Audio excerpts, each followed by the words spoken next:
마소, 너는 왜 내 명령을 무시했느냐? 그토록 선공을 잡지 말라고 다짐했거늘. 예, 쌍룡이랑 려봉을 세워 견제를 하려고 했습니다. 그렇게 하면 턴받고 킬 낼 거라 생각하고. 어리석은 놈! 난 후공을 잡아라 했다. 번개, 라스톰, 리부트 같은 후공 돌파 카드를 꽉꽉 박았는데 왜 굳이 선공을 잡았느냐? 아니, 코인 토스 이길 생각 말고 후공만 받아오면 됐을 것을.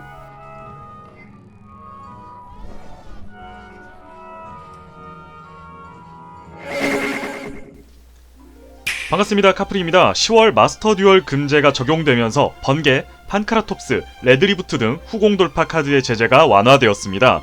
그래서 오늘 영상에서는 제재가 풀린 번개, 레드리부트를 투입한 전황덱을 여러분들에게 소개시켜드릴까 합니다. 덱 스펙은 이렇습니다. 후공 돌파덱이라 기본적으로 피해가 높고 선공을 잡더라도 카드군 내에서 최소한의 견제가 가능한 빌드를 만들 수 있어 밸런스가 좋은 덱입니다. 하지만 그럼에도 티어덱이 되지 못하는 데는 안정이 이밖에 되지 않기 때문입니다. 후공 돌파 카드만 겹쳐 잡힌다거나 일반 소환 하나로 꺼내는 핵심 카드 손모가 잘렸을 때 서브 플랜이 부족해서죠. 그렇더라도 가슴이 웅장해지는 삼국지 영웅들과 함께 낭만을 느끼고 싶으시다면 꼭 추천드리는 덱입니다. 그럼 전황덱 키카드 알아보겠습니다. 삼국지의 애매하고 미묘한 비중과 달리 전황에서는 매우 중요한 핵심 카드 손모입니다.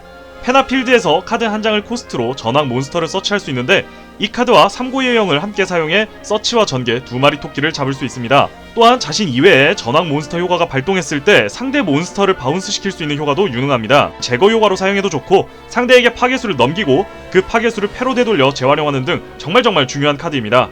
다음 키카드는 제갈공입니다. 전황 지속마함을 코스트로 퍼미션을 거는 효과도 있지만 퍼미션 효과를 발동하기 위해 무리해서 필드에 꺼내두는 것보다 전황 카드 효과로 서치됐을 때 자체적으로 특수 소환이 가능한 효과를 활용해 전황 맹장, 쌍룡의 포석으로 쓰는 것을 추천드립니다. 세 번째 키카드는 전황 맹장, 쌍룡입니다. 링크 소환에 성공했을 때 전황 카드를 서치할 수 있습니다. 제일 우선에서 서치하는 카드는 려봉이지만 이미 려봉이 패에 있다면 상황에 따라 자체 특소가 가능한 장덕, 전투를 트리거로 소환 가능한 료라이 장원을 가져와도 좋습니다. 페나 필드에서 카드 한 장을 코스트로 상대 필드의 안면 몬스터를 바운스 시키는 효과는 손모의 바운스 효과와 같은 감각으로 사용해주시면 됩니다.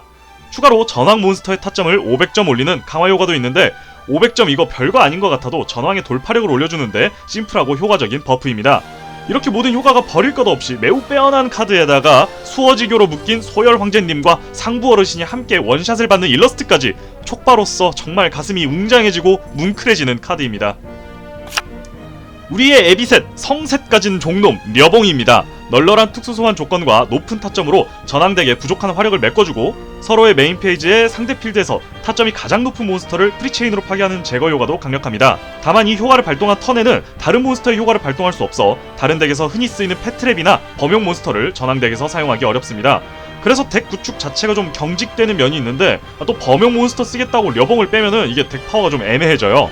이번 효과는 필드에서 타점이 가장 높은 몬스터가 상대 필드에 있다면 배신을 때리는 정말 여포 같은 효과입니다. 배신하기 전에 려봉을 링크 소재로 써버린다거나 해서 필드에서 치워버립시다.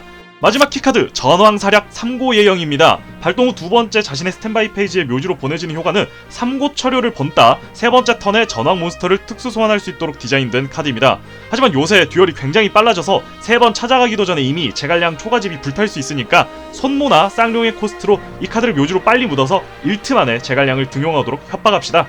1번 효과는 어디서나 환영받는 서치 효과입니다. 다만 이 카드 단독으로는 발동이 불가능하고 전황 몬스터가 소환에 성공했을 때 그 몬스터와 카드명이 다른 전황 몬스터를 서치할 수 있습니다.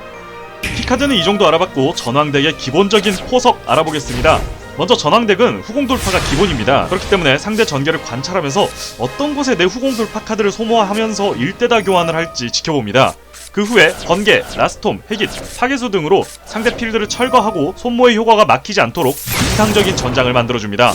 그리고 나서 손모를 이용해 필드를 밀어보겠습니다. 필요패는 손모 한 장과 패코스트 한 장이고 추가로 패코스트 대신에 3고 예형이 있다면 필가까지 볼 수 있습니다. 손모를 일반 소환하고 패를 한 장 버리고 제갈공을 서치합니다. 제갈공이 전황 효과로 서치됐으므로 제갈공을 특수 소환합니다.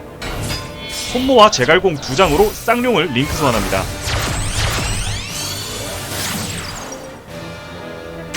쌍용 효과로 덱에서 려봉을 서치한 후에 특수 소환합니다. 여기까지 왔다면 쌍용으로 패바운스 1번, 려봉으로 비대상 파괴 1번이 가능해지기 때문에 만약에 상대가 내게 선공을 줬다면 이런 식으로 최소한의 전개를 해서 상대를 견제할 수도 있습니다. 이 전개에서 만약에 팩코스트로 쓰는 카드가 3고의 예형이라면 3고의 예형을 발동하고 손모를 일반 소환합니다. 3고의 예형의 효과로 손모를 지정하고 제갈공을 서치합니다. 제갈공을 특수 소환시켜주고 이번에는 손모의 서치 효과로 3고의 예형을 코스트로 장덕을 서치하고 앞에 전개를 따라갑니다. 여기서 패에 다른 전황 몬스터가 있다면 3고의 예형의 효과로 특수하면 되겠습니다. 저는 패에 제갈공이 있었으니까 내려놨지만 관운이나 조덕이 있으면 더욱 돌파력을 높일 수 있겠죠.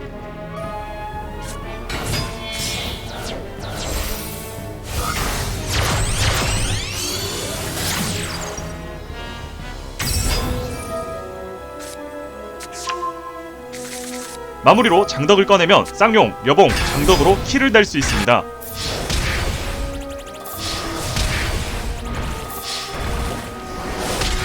자, 마지막으로 리플레이 보면서 전황덱 알아보겠습니다. 첫 번째 리플레이입니다.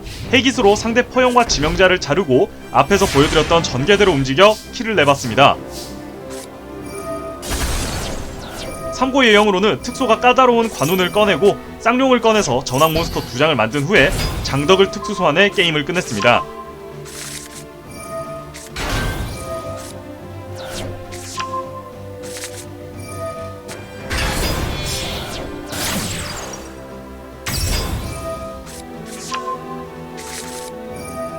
야, 유관장 피치브라더스의 수어지교 제갈량까지 이거 촉받을 참을 수 있겠습니까? 못 참죠?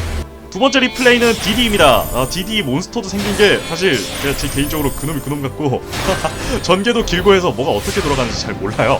그래도 우리 전화 후공돌파 카드 잔뜩 집어넣었지 않습니까? 후공돌파 카드로 상대 집을 부셔봤습니다. 유희왕의 재미로 집 짓는 재미가 있다고 하지만 저처럼 상대가 공들여 지어놓은 집을 철거할 때 카타르시스를 느끼는 분도 분명 있을 거라 생각합니다.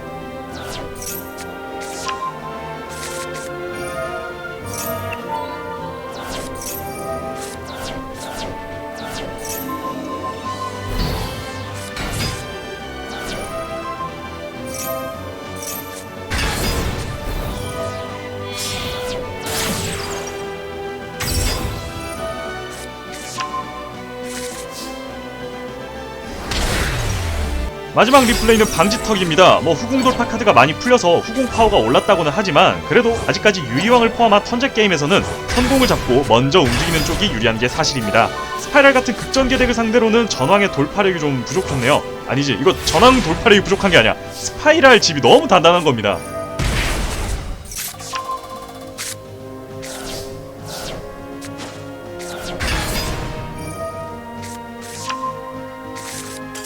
자, 어떠셨나요? 삼국지를 좋아하는 동년배라면 무조건 좋아할 덱 전황이었습니다. 앞으로 동탁도 나올 예정이고 카드화가 되지 않은 인물 중에서 조운, 마초, 황충 등 5호 대장군도 언젠간 나올 예정이니까 한번 돌려보셨으면 좋겠네요. 오늘 영상은 여기까지고요. 다음 영상으로 또 찾아뵙겠습니다. 그럼 건강하세요. 치스!